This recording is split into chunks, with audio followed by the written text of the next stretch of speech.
ये खुद को जो दिमाग को कंपार्टमेंटलाइज करना है कि आप एक किरदार कर रहे हो जिसमें हो सकता है आज के सीन में आपको कुछ हंसी मजाक की कुछ बात कहनी है, लेकिन अभी तो फ़ोन ही आया है थोड़ी देर पहले और आप प्रोसेस भी कर चुके हैं हाँ कि आप दुखी हैं हाँ। कि घर में ये हो रहा है, वहाँ वो हो रहा है।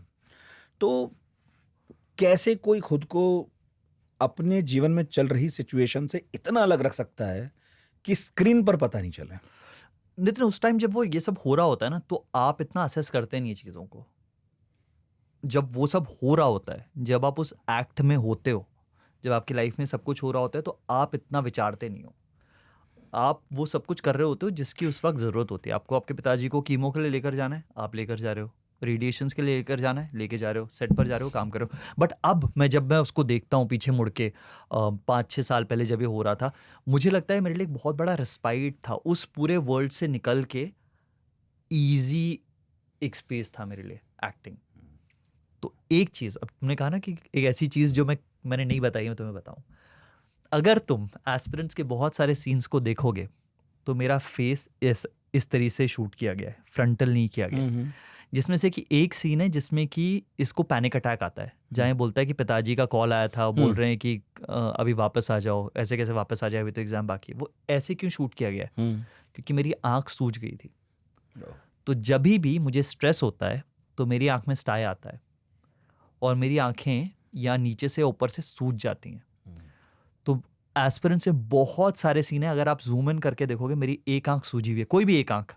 अच्छा। तो अलग एंगल से शूट किया है। तो ये एंगल है क्योंकि ये आंख पूरी सूज रखी है, इतना बड़ा स्टाई हो रखा है वहां पर। तो स्ट्रेस में हर एक बंदा, उसके बाद मैंने पढ़ना शुरू किया स्ट्रेस में होता क्या है।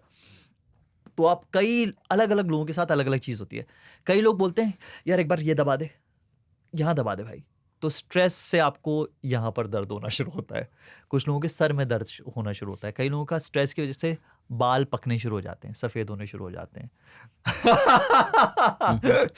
और कुछ लोगों को स्ट्रेस से स्टाई आना शुरू होता है। तो मेरी आँख जो थी, मैं सेट पर जाता था और आँख सूजी हुई होती थी। और अब यूज्ड टू बी लाइक ये क्या हो गया, लाइक यार अभी मैं कुछ नहीं कर सकता हूँ इसके साथ, ये मैं फोड़ूंगा अभी तो फिर ये रह जाएगा। तो वो पूरा का पूरा एंगल, ये एंगल लगा के वो शूट हुआ है। My face is like this. तो मैं बीच में जब मैं मुड़ता भी हूँ नवीन की तरफ, अभिलाष का जो कैरेक्टर है उसकी तरफ, तो दिखता है एक आंख सूजी हुई है। तो ये सब मैं फेस कर रहा था उस टाइम पर। बट उस टाइम पर मेरे लिए वो था कि एक उस दुनिया में जहाँ पर कि इतना दुख है, जहाँ पर कि कैंसर ट्रीटमेंट चल रहा है और मुझे पता है, मेरे को बता दिया था डॉक्टर्स ने कि मुश्किल है, लेकिन मैंने घर पे नहीं बताया था। So that information was with me. वो आप अपने तक ही रखते हो, because I did not want to tell my father और द फैमिली कि ऐसा कुछ होने वाला है। क्योंकि वो जो होना है वो तो होना ही है ना, उसको तो आप पहले से बोल के क्यों उसको और थोड़ा जल्दी कर रहे हो। तो उस पूरे टाइम तक दैट होने के बाद तो ऑफकोर्स आपने बताया कि मेरे को पहले बोल दिया था डॉक्टर्स ने, लेकिन उस वक्त तक वो इन्फॉर्मेशन मेरे पास थी। तो आप उसके साथ भी डील कर रहे हो, you know that. And my father was a very strong guy. मतलब मैंने उतना ऑनेस्ट आदमी अपने जीवन में नहीं देखा है, उतना सच्चा इंसान नहीं देखा है। मैं उसका 50% भी हो गया तो मेरे को लगता है कि मैं जीवन तर जाऊँगा। बहुत एम्पैथेटिक तो, और बहुत डिसिप्लिन्ड। मतलब मेरे दोस्त थे, वो बोलते हैं कि फौजी बाप बड़ा से टफ होता है, लेकिन मेरे पापा बड़े कूल थे भाई। मेरे को याद एक बार फ़ोन उठाया और मेरा दोस्त वहाँ पे प्रतुल या सुरेंद्र किसी ने कॉल किया था, तो वहाँ से बोला उसने अभिलाष, अंकल अभिलाष है। अरे यार तेरा कॉल आया। और उनकी हालत खराब, तेरे पापा तेरे को यार बोलते हैं यार बोलते हैं, because he was so cool. मेरे दोस्त आते थे और क्योंकि CSD से शराब आती थी हमारे घर में, तो हमेशा बोलते थे अंकल एक बॉटल। तो मेरे पापा अपना वो बेड बॉक्स खोल के बोलते रहे कौन सी चाहिए। दे वर सो वहीं फ्रेंडली कैंटीन वाले। तो कैंटीन की शराब मुझे अपना घर याद आ गया। तो बस तो वैसा था यार। तो उस टाइम पर जब वो चल रहा था, व्हेन आई वाज शूटिंग, तो ऑब्वियसली कुछ सीन्स होते हैं जो बहुत ईजी होते हैं, कुछ सीन्स होते हैं जो बहुत टफ होते हैं।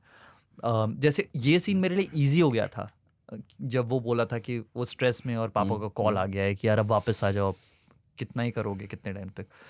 तो सेट पर आना मेरे लिए उस दुनिया से दूर भागने का एक तरीका था।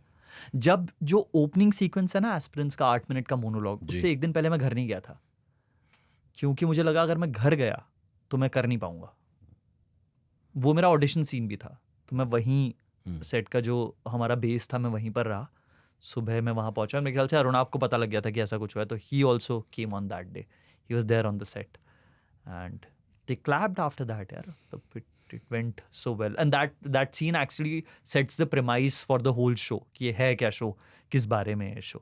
वो जो bottle वाला sequence आता है और उसके बाद cut to ये शुरू होता है कि हम लोग किस बारे में बात कर रहे हैं. तो हाँ वैसा था. तो मेरे लिए वो एक रिस्पाइट था, उस दुनिया से निकलने का एक स्पेस था. आप रोते बहुत हैं? नहीं, बहुत कम. बहुत कम. बहुत कम. फिल्में देखते हुए रो जाता हूँ बहुत जल्दी, बट रियल लाइफ में बहुत कम रोता हूँ. हंसते ज़्यादा? कोशिश करता हूँ. कोशिश करता हूँ हंसने की. कुछ एक्टर्स के लिए बहुत आसान होता है एक्टिंग करते हुए रो देना. उनमें से नहीं है. हाँ नहीं आसान है. एक्टिंग करते हैं तो रो सकते हैं. रोना आसान. लोग क्या सोच के रो सकते हैं ऐसे, मतलब ऐसे एक्टर्स क्या सोचते हैं कि आराम से? यार मैं ना सयमी और पावेल के साथ एक सीक्वेंस कर रहा था जहाँ पर कि फाड़ू में, जहाँ पर कि मेरे और पावेल के पिताजी की डेथ हो गई है और हम लोग यहाँ पर उनकी उनकी जो चिता है वो जला रहे हैं. और सैमी ने एक बड़ी कमाल की चीज़ कही कि यार क्या काम है ना हमारा कि हमने लाइफ में जितनी नेगेटिव चीज़ें इमोशंस जिए हैं, एक नॉर्मल इंसान क्या करता है, उसे जीता है और आगे बढ़ जाता है. You don't need to go back to those emotions. पर जैसे जैसे जब हमारे पास मौका होता है ऐसे कुछ सीन्स करने का, you go back to that emotion, you cry thinking about that, उससे you go through it. Of course मेरे लिए तो वैसा होता है. मतलब मेरा अगेन हर एक्टर का शायद अलग प्रोसेस होता है. मैं अपनी बात कर सकता हूँ. I go back to that emotion और मैं अपने आप को फिर छीलता हूँ. फिर वो घाव है जो है और उसको आप कुरेद के फिर से हरा कर रहे हो. तो मैं वैसे करता हूँ. वो भी बहुत हद तक वैसे ही करती है. तो सैमी ने कहा है ना, लाइक या एक्चुअली